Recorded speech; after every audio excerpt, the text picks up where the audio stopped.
So, da bin ich auch schon, Guys. 17 Uhr eurer Zeit, 16 Uhr in Großbritannien und ich freue mich sehr, man muss sagen, fast schon einen Freund dabei zu haben, einen guten Bekannten von mir, Malcolm Graham Wood. Malky, how are you? I'm very good. Nice to see you again. It's been a long time, September 2020, that you have been a guest here. Doesn't feel that long, but there's a huge amount of been going on. Ja, I'm telling you, no dull moment. Ja, er ist das letzte Mal im September 2020 bei uns zu Gast gewesen.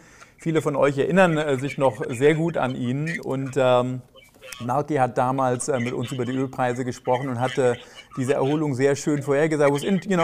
There was one key event in the stream we had in September of 2020, and that was you saying that we're going to end up getting a huge squeeze on the supply side, and the oil price is going to head substantially higher. And you were right on that. And now, looking into this year, and I just had a couple of graphs from Bespoke Investment in here a few days ago. The oil sector, in fact, this year has been the best performing sector on Wall Street, up 22% in January, year to date.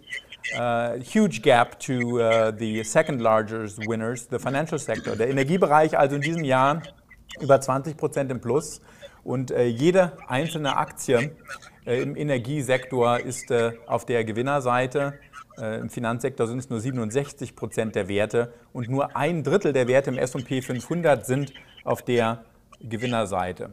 Now the interesting question, of course, and we have so many different imminent topics right now, is we have the negotiations with Iran about a potential new nuclear deal. We have, of course, the Russian and Ukraine situation. And I wonder what your take is regarding Russia and Ukraine. Well, I mean, I think the thing that most people haven't realised is that Germany are so dependent on Russian gas that they're finding it difficult to be hugely critical of Russia. You see that the new government in Germany are struggling to pick up the NATO baton, as it were, and which makes it very difficult. My own guess is that it might have been overdone a little bit. People are trying to think that something is happening, but to be honest, things can only cause grief if it doesn't make it's common sense to realise that. Also ziemlicher Mess, in dem Putin hier ist. Do you think that Putin pictured a bit of a different scenario here instead of now being a situation where he can't lose face at the same time going into a full-blown military conflict can really also not be in his interest either. What do you, as the perspective of the oil markets, what do you think how is this going to resolve? Well, I think you're right to begin with. I think he wasn't expecting it to get so blown up so quickly. I think there are two other things to bear in mind. One is that he's facing significant difficulties at home. He's unable to increase production anymore from oil. In fact, he's struggling to make his OPEC plus commitments on production. And of course, I don't think he'd ever realised that the natural gas price would go up as much as it has done in the last few months, and so the pipeline that we're talking about is it's quite possible that pipeline will never get opened. I mean, you mean the Nord Stream pipeline? Yeah. I mean, das ganze Thema der Nord Stream Pipeline ist natürlich auch sehr politisch umstritten. I mean, it feels like the European interests and the American interests seem to be also quite divided in regards to Nord Stream, no? Yeah. I mean, I don't know that the US have any sensible energy policy at all at the moment, to be honest, Marcus, because we saw only a few weeks ago the Americans selling oil from the strategic reserve at something over $10 cheaper than this, and getting the companies to sell or effectively loan the stock in order to try and keep gasoline prices down. And yet it's meant to be a regime that wants to become greener, and yet he doesn't want to fly in the face of drivers. And we're seeing from the figures at the moment that driving is, in the States is getting more and more, and so there's no policy, because the policy, it was ridiculous to think. I only wrote the other day that it's perfectly possible that the US are going to agree. They're in the middle of these talks at the moment with Iran, which one of the few things that you might think that Donald Trump was good at. He saw the build-up of nuclear, much more than normal run-of-the-mill nuclear kit in Iran, and therefore put the sanctions on. If I said to you that it looked like the US were going to cave in and agree with that Iran could lift sanctions and start producing oil again, only because they wanted to keep the gasoline price in the States down, I would have thought I was absolutely nutcase. But no, it looks like it's quite possible they'll do it, because ever since the Iranian election, they've been much more aggressive than before. We know that they're building facilities. They know that they're enriching uranium, something which would never have been allowed before. But hey, here's the worry, is that we could get to the stage where demand has increased so much since as COVID declines, that even if Iran were allowed to come back on full stream now, that would only just be enough to keep the market in status quo. Absolutely fascinating. Let me translate that briefly. Also im Prinzip ist die Kernaussage, dass die Vereinigten Staaten im Grunde zurzeit keine Energiepolitik haben. Einerseits haben die USA einen Teil der strategischen Ölreserven freigegeben, um die Benzinpreise niedrig zu halten im Interesse der Bevölkerung. Andererseits wendet man sich jetzt an den Iran, der in vielerlei Hinsicht gegen die Vereinbarung verstößt. Und Merkel betont also, dass man sich zu guter Letzt auf einen Nuklear-Deal einlassen könnte, im Interesse der amerikanischen Bevölkerung, um den Ölpreis niedrig zu halten. But Merkel, are you basically implying that if we are getting such a deal between Iran and the United States, what is the effect going to be on the oil price in the US?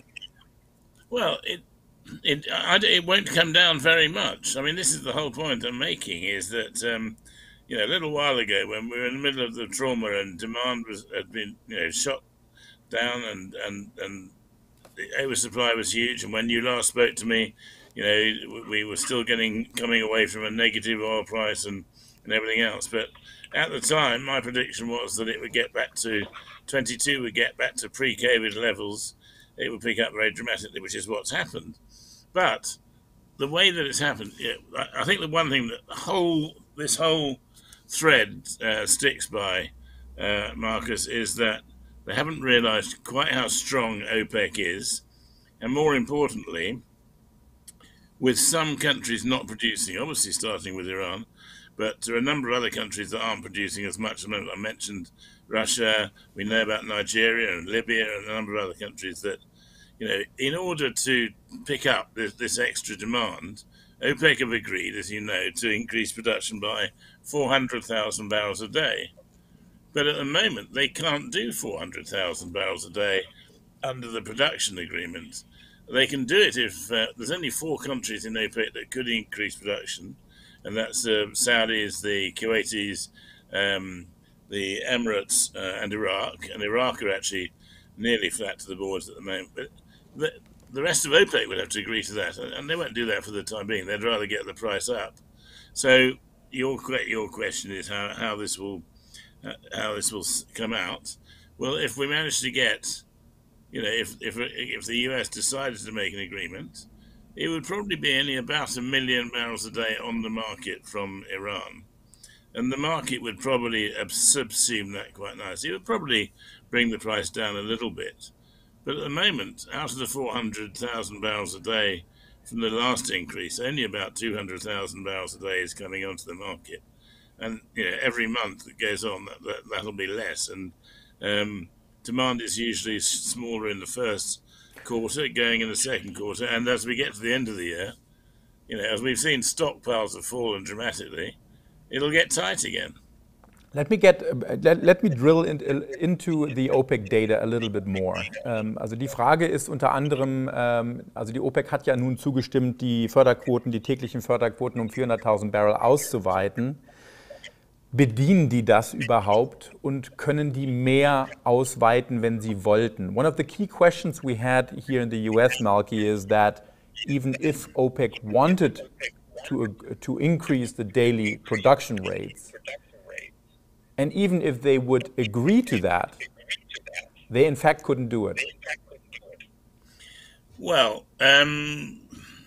yes and no. First of all, as you said, they can't change the production agreement until October, so they're going to be short whatever happens. But if the oil price went to $100 or $110, and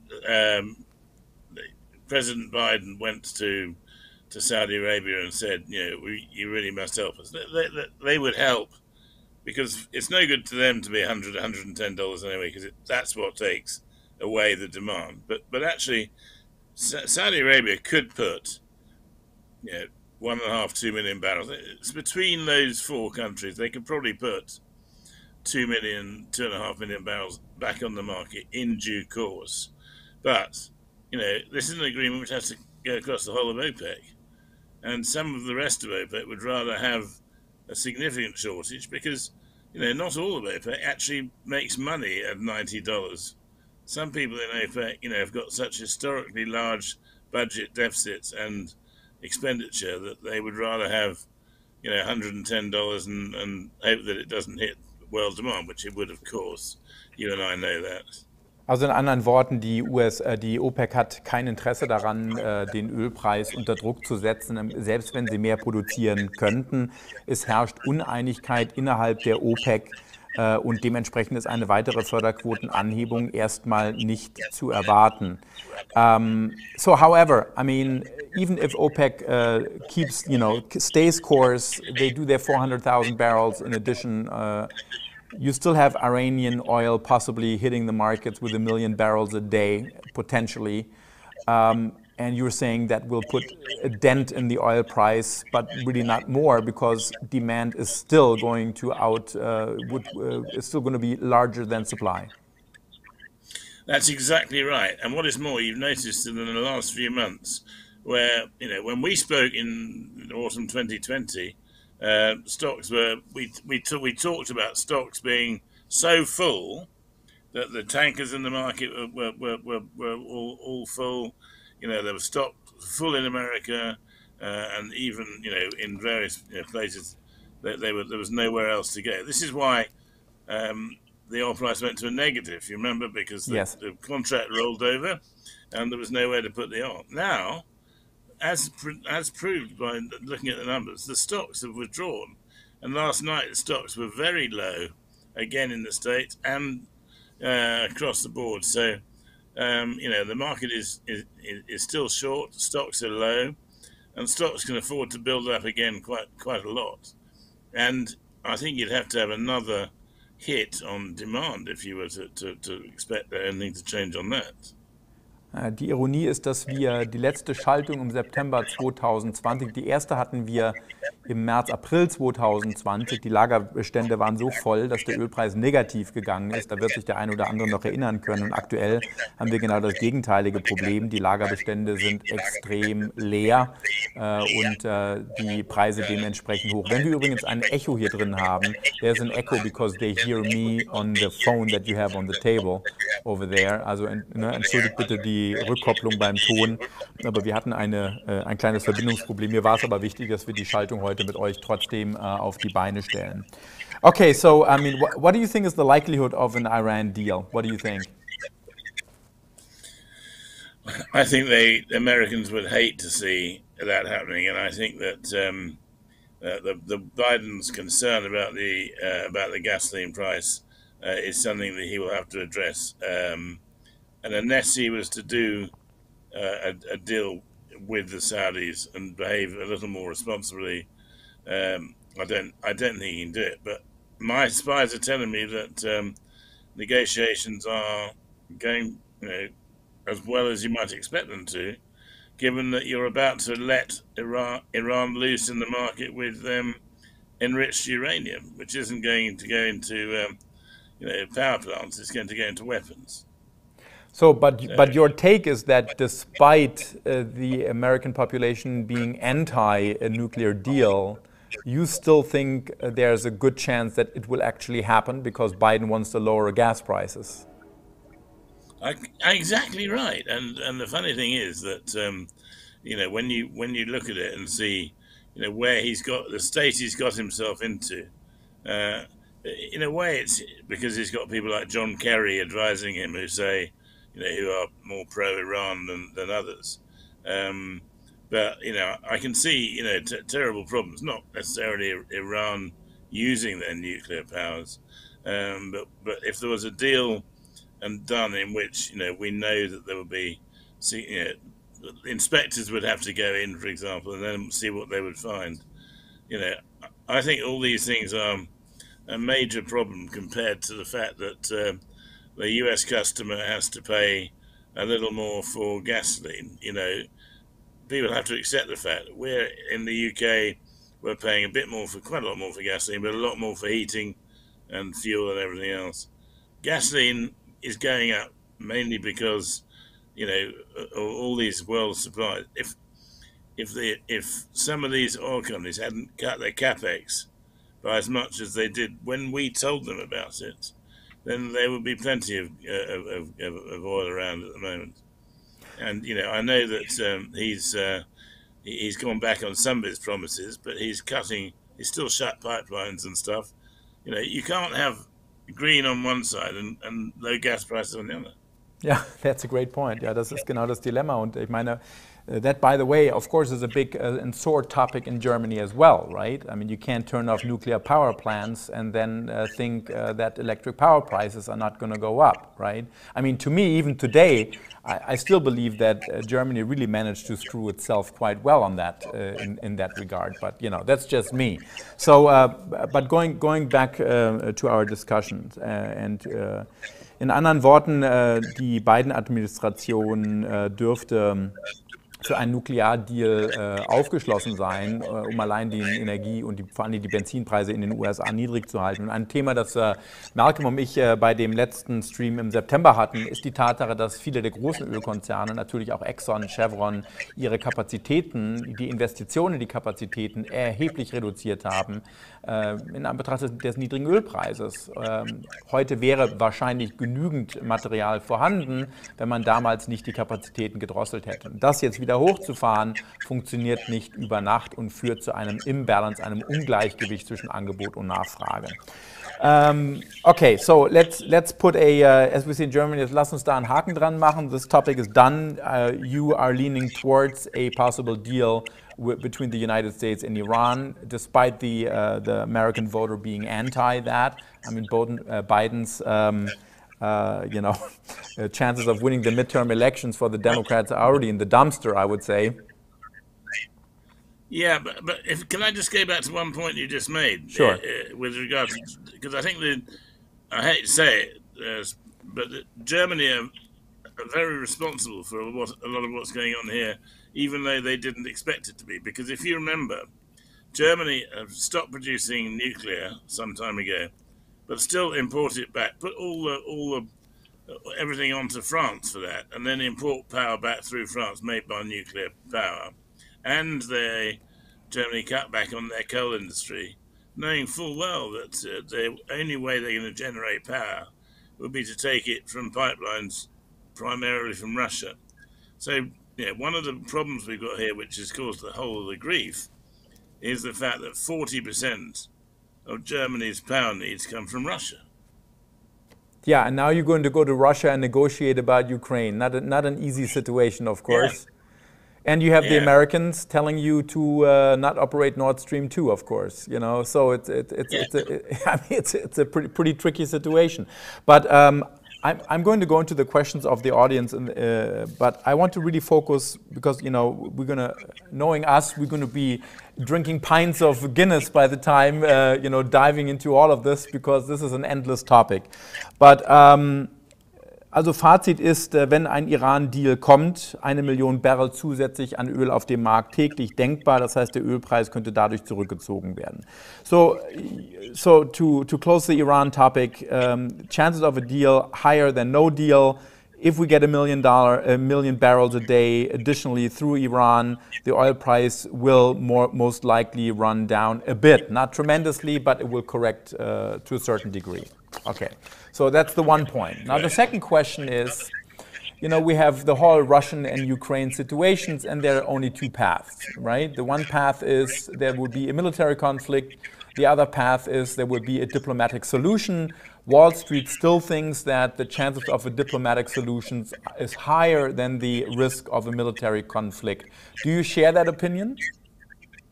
I do, yeah. I think that, actually, to begin with, the thoughts of a military option were overdone.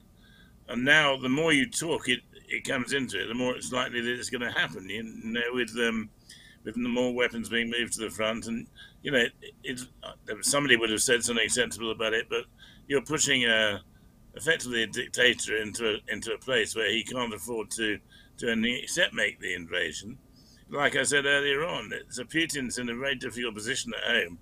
And quite often people who are either dictators at home or need support from the people at home, they need to do something jingoistic like this to get their own people on side on something like this. So it's dangerous to push this guy too much. It's dangerous to put this guy so much, that's clear, yet you still believe that a diplomatic solution is more likely. Just about, yes. Maybe I'm too much of an optimist, Marcus, but I think it is possible. What is the oil market telling you, though? I mean, looking at the Brent and crude oil, I mean, they both have been coming down a little bit lately. Isn't that telling you that the chances of the diplomatic solution is starting to be priced into the market? Yeah, no doubt. But don't forget that as we were, the pricing of as we went up into the low 90s, were when people thought that it's not all the Ukraine in there. Because there is a supply-demand tightness, very tight situation, but it is that's to more than 50% of it is due to that. So, which is why I'm saying it would come back maybe into the low 80s. And most people wouldn't have a problem with that. So in other words, also in anderen Worten, also der Energiemarkt, wenn man sich die Preisentwicklung anschaut in den letzten Tagen, und da stimmt Malky auch zu, der ja schon seit Ende der 70er Jahre in den Ölmärkten, auch in den Energiemärkten arbeitet, dass der Energiemarkt auch eher auf eine diplomatische Lösung setzt und das auch angefangen hat, Stück weit einzupreisen. So if, I think that unfortunately there could also be a third option, right? The military stays at the Ukraine border, even though, as far as I understand, when spring comes and things started melting, it's actually, it's going to be very hard to keep the positioning at the border. And it's also quite expensive to do so. So hopefully by the time spring rolls around, there'll be a diplomatic solution. So if I look at this scenario, right? So you have Iran nuclear deal possible. That could correct the oil price slightly. You have a higher chance of a diplomatic solution between Russia and Ukraine conflict, NATO and the United States.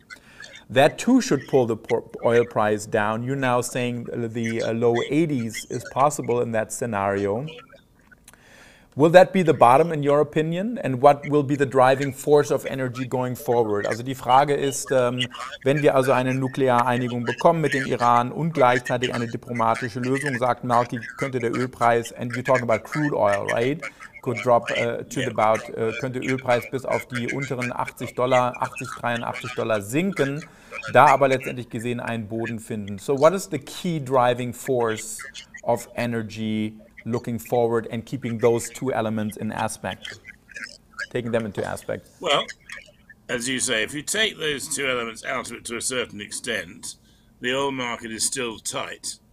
Demand is increased, and the one thing we haven't talked about is fossil fuels, because it was only, a little while ago, well before COP26, that people thought that fossil fuels would be starting to fall dramatically as we went towards 2030, and rarely used apart from that. One of the things I've always said, and partly because, in the last 18 months, my friends in OPEC, and in particular, the people I know within the Middle East, have never been so confident about demand for oil and gas, but oil from the Middle East being needed, because we're going to have to back off some of these green policies because they're too expensive. But obviously the renewables are going to come through. People will drive electric cars, but cars are still old in most countries, and it takes a while, and battery technology is low. But that's neither here nor there. The point is that we as a world use so much fossil fuels for everything we do, not just for driving cars, which is easy to replace, aeroplanes less easy to replace. But if you look around your office, most of the things you look at, or most of the things you do in a day, are somehow connected with the refined products that come from crude oil, whether it's plastics or anything that you use in day-to-day life.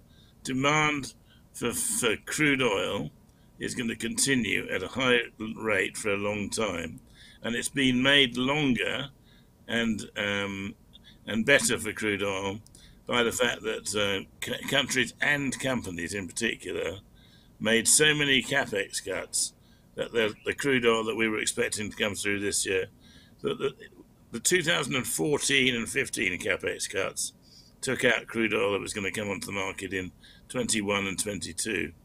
The crude oil cuts that happened last year and the year before will be for 4 and 5 years' time. There is still a significant shortage of crude oil, and that's not going to change anything we can do by renewables for the time being. And I'll leave you with one thing. I came back from the States just before Christmas, where I spent a week in Houston, Texas, which is absolutely buzzing. The place is alive with things going on, but not just in the oil and gas industry. You know what the biggest industry going on in the States of America is? Coal. Coal is absolutely booming. People are trying to pretend they're not doing it, but they are, and they're doing it almost under stage names so that people can't realize it, because demand for coal has never been better. So I'm telling you that whatever people think about renewables and solar and hydro and wind and everything else, is that it's going to be longer than you think, and people should realize that for the time being, OPEC decide what's going on in the oil market, pretty much not anything else. Also es dauert 4 bis 5 Jahre, um die Kapazitätskürzungen, die wir während der Pandemie hatten, wieder online zu bringen. Das heißt, das Verhältnis von Angebot zu Nachfrage insgesamt wird in den Öl- und Energiemärkten über Jahre hinweg ausgesprochen hoch ausfallen. Und seine Kontakte in der OPEC sagen ihm also auch, dass sie sehr zuversichtlich sind, der Ölpreis dürfte auf einem hohen Niveau verharren. Now, just to be clear, I mean, you're not anti-green energy, you're not anti wind energy, but you're just, looking at the practical facts that create demand and that create supply. And looking at those facts, one should not expect the demand for oil and gasoline to fall off fast enough to create a better balance in the energy markets, right? Absolutely right. And the demand for the products from crude oil are as high as they've ever been. And, as I said, cars are all very well, but, electric cars are fairly new, and the battery technology is new, and people drive a long way from one filling up point to another, and everything else. Cars in the States are still very old. There's no electric cars in Africa or a lot of other places. I think people just don't realize quite how far we have got to go yet before renewables make a meaningful impact So energy. So what you're basically saying, if I understand you correct, and looking at the fact that the oil sector and the energy stocks are all up tremendously since the beginning of January, that yes, if we get a diplomatic solution in Russia and we get an Iran deal, we might get a temporary setback, possibly a correction in the oil sector too, but that is a viable dip in your opinion. Yes, yeah. I mean, I would think that longer term the oil price is going to stay high. I have no problem with $90. You know, in the old days we used to say if the oil price gets up to 80 or 90 or then 90 or 100 or whatever, it'll hit demand very sharply and the price will inevitably come off by way of traditional economics. That will happen to a certain extent. There's no doubt about it. But at the moment, people forget that they have short memories. I've been in the oil industry for 42 years. They forget that when there's a shortage of oil, and the Saudi Arabians, for example, or OPEC Plus, have the facility to shut off that last barrel, that is called command economics of the oil and gas sector. And that's when you decide what the oil price is, not the market.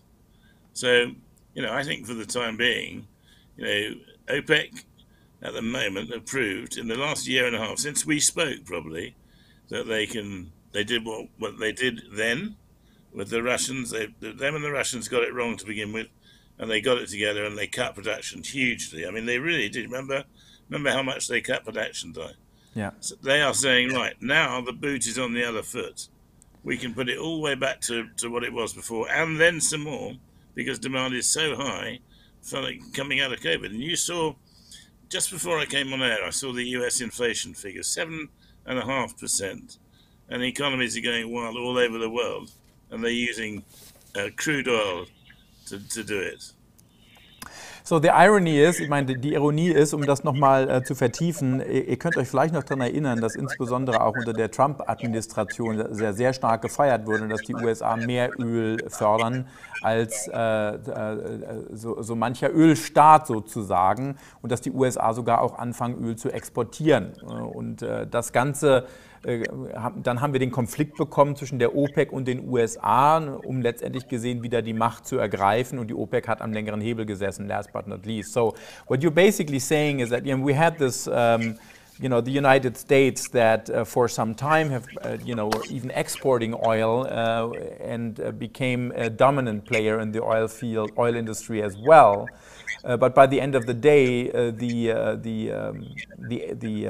how you say, the effort of OPEC to regain control basically went their way. Yeah, absolutely. And I'll leave you with two facts. We're not leaving you yet, but I'll tell you two things as well. One is that if they had to put just no one's really worked out what would happen if we put sanctions on the Russians if they invaded Ukraine. And the one thing is that the German economy will be starved of gas, natural gas. And you probably, I don't know whether you realize it or not, how much crude oil the US import from Russia. The US import crude oil from Russia. But the Russian... Sleepy Joe would have to stop some of the imports and increase production from somewhere else. Yeah, he's a green nation. He doesn't want to increase any local. You can't make it. Also man merkt schon, Malky is having fun here looking at this entire mess that we have. And of course, you know, we have high inflation number. The Federal Reserve is increasing interest rates shortly. We have the midterm elections in the fall of this year. Biden's ratings are in the dumpsters, one has to say. So it's a very intricate situation for the United States as well, one could say. Now, one more question for you, Malky. When you look at the maps and you see, you know, what kind of ships are on the ocean, you see a lot of ships, natural gas ships from the United States heading towards Europe.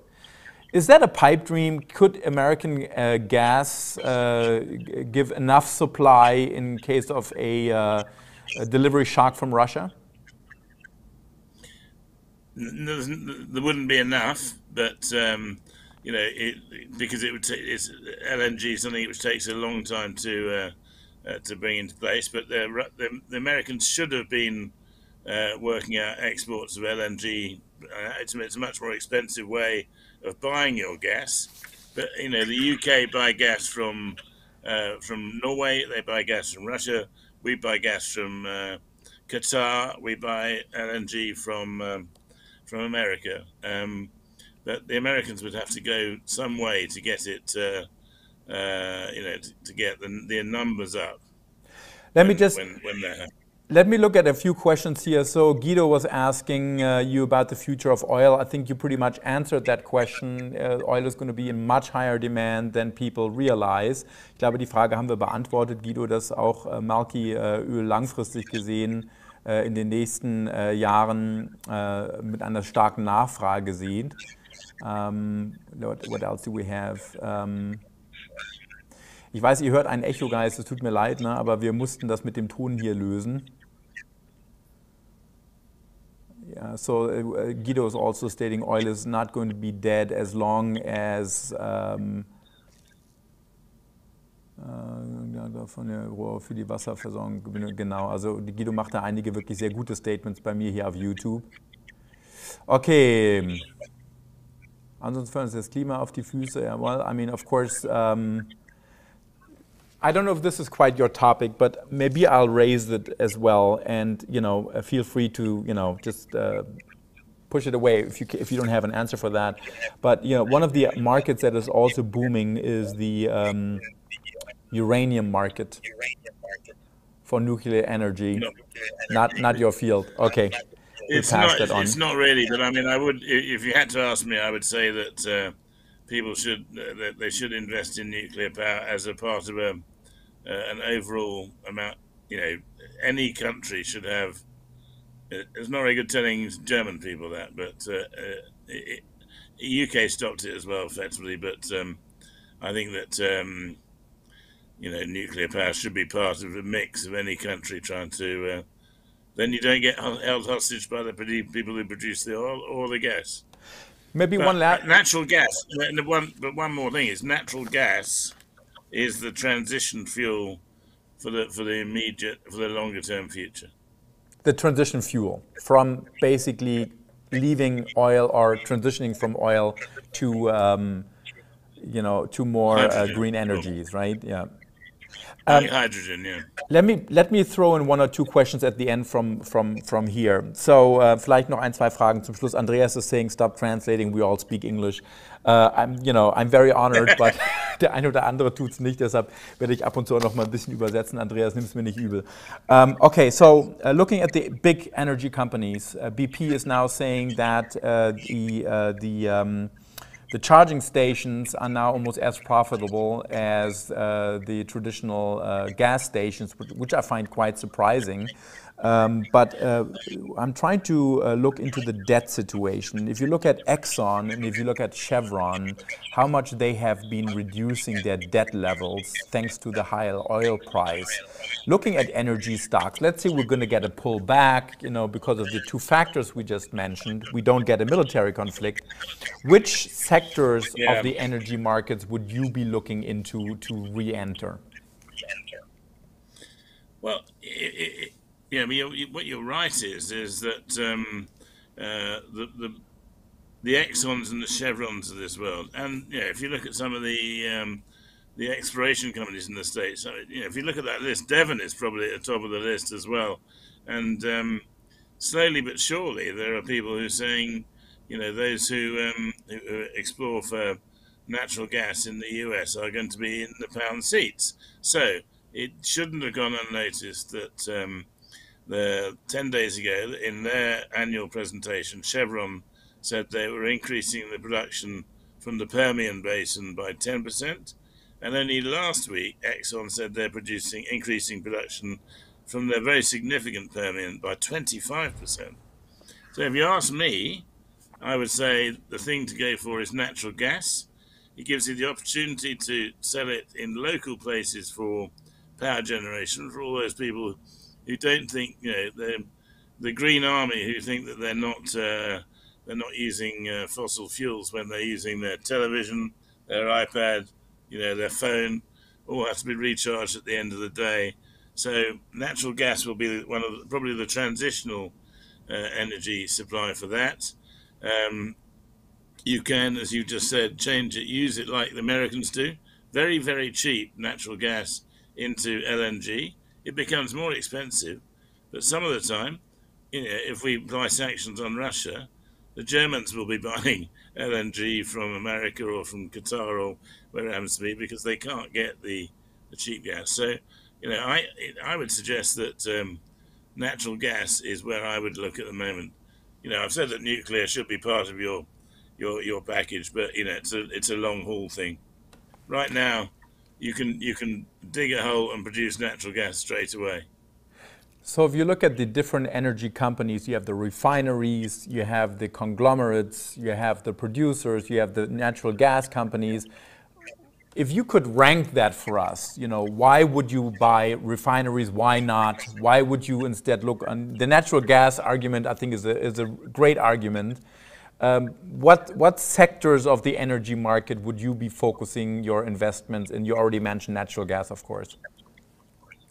Well, people invented big companies like Exxon and Mobil and BP and Shell in order to be able to balance. When when the oil price was high, they would make money upstream, and when the oil price was low, they would bring in their upstream through their refineries and sell it as a product to the people. Now, the biggest irony, of course, is that with gasoline prices in the States being so high, you know what I'm going to say, the refining margins are going up, and it's making it profitable to be an overall company. I mean, Exxon and Chevron are making most of their money upstream at the moment, but yet again, we talk about the US gasoline price, but the gasoline prices are high in the UK. I'm sure they're high in Germany. They're high everywhere. So refining margins, if you're a refiner and you've got, your Exxon or something, and you've got the Permian Basin or wherever it happens to be to get stocks from, normally refining margins fall when these sort of things, when the oil price goes up dramatically. But they don't. What's happening now is that gasoline and product margins are going up at the same time. Prices are going up at the same time. So you're making money basically across the board when it comes to energy. And Citigroup just came out this week saying crude oil is going to drop to $65 in the second half of this year. What do you think? I saw that. I don't believe it. I mean, I can see the situation in which it might happen. Of all the things that we've discussed in the last half an hour, there are a number of things which may happen. But what I don't think Citigroup have understood, nor do the EIA, or even worse, the IEA, is that OPEC have got control over this market. So if the oil price goes down to 80, they won't do anything. Every month they're meeting and they decide about the 400,000 barrels a day. They can add to that, or they can cut that to whatever they like. At the moment, there's no point in adding it because they're all producing flat out. But if the oil price got down to 75, they would take production off the market very quickly. OPEC are not going to live with $65 oil, not for long. I mean, anything can happen on a bad day when Ukraine happens, or the nuclear talks happen, or the Yemeni rebels attack Saudi Arabia or the Emirates or whatever. But no, in normal state of events, $65 oil isn't going to happen because the OPEC Plus won't let it happen. Also lange Rede, kurzer Sinn, die Vereinigten Staaten saßen unter Trump mal kurze Zeit am längeren Hebel. Sehr kurze Zeit, zu guter Letzt hat die OPEC den Kampf gewonnen und der Ölpreis liegt in den Händen der OPEC. Malky, we have a lot of questions, we have a lot of viewers, and I'm really excited that you're back on board. We still yet have to go and drink our pint, but we'll do that down the road. No? I hope so. And people, if they read the blog, they can. There's a thing at the bottom of the blog if they want to ask questions. I'm really difficult, but if I'm busy, but they can send me a question, and if I can answer it, I'll try to. Und hier ist auch der Blog direkt über Malkys Gesicht gelegt, so war es nicht geplant, ne? So, das ist immer schön mit der Streaming-Technologie. He's not planning to put the blog signal right over your forehead, but everybody knows now, malkisblog.com. Ich habe das auch im Text nochmal mit drin. Es lohnt sich, ihm zu folgen und it's always a pleasure to have you here. Thank you so much for taking the time and have a wonderful afternoon in Britain, in London. And I talk to you soon. Thank you so much. Vielen Dank auch von der Community. Thank you from our community and I talk to you soon. Have a good one. It's a pleasure, and you. Und jetzt der obligatorische und BaFin-sichere Risikohinweis von Mr. Markus Koch.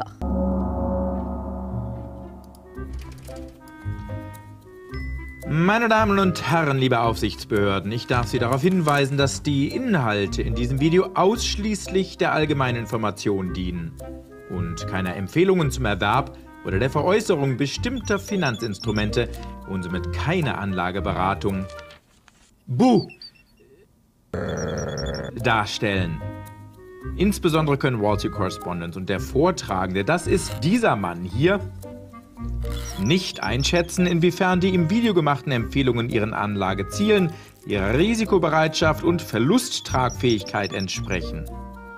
Wer also auf Basis von Informationen in diesem Video etwaige Anlageentscheidungen trifft, trifft diese ausschließlich auf eigene Verantwortung und eigene Gefahr.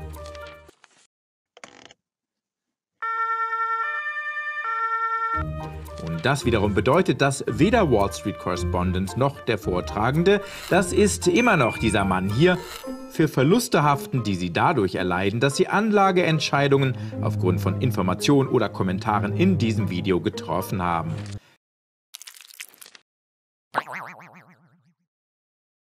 Vielen Dank für die Aufmerksamkeit und weiterhin einen erfolgreichen Handelstag.